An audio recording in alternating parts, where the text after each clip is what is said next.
Indonesia is trying to stop its youth from joining terror networks. CCTV's Andy Saputra is in Jakarta, and he joins me now with more. Andy, how big of a threat is ISIS in Indonesia? Certainly, the threat of Islamic State is growing here in Indonesia as the world is still dealing with the effects of the migrants. Islamic State is trying to reinforce itself with new recruits around the world, including here at the world's most populous Muslim country.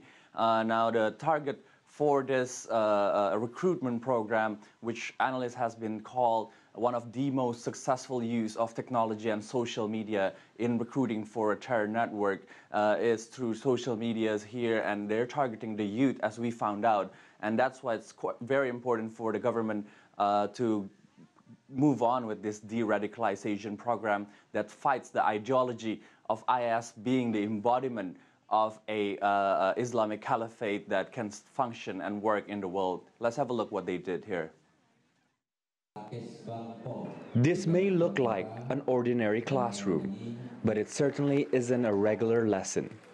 This is an anti-radicalization seminar aimed at preventing recruitment by Islamist extremists targeting the most vulnerable, the youth. Almost all the radical movements are targeting the youth. Why? Because they're still looking for their identity, and they are also the ones that are most active in social media and new technologies. Social media that are being used in what analysts are saying the most successful manipulation of technology for terrorist recruitment program, conducted by the Islamic State, or also known as IS. With the emergence of IS, the term terror organization has reached new heights, muddling the reality for many of the youths around the world. I love my country, but I also love Islam. Sometimes it gets confusing. This is exactly what this seminar is trying to combat. With this program, we at least want to educate the students about the tricks that these organizations use and the subsequent impact of joining them. So if they ever come across these situations, they would have enough information and courage to say no.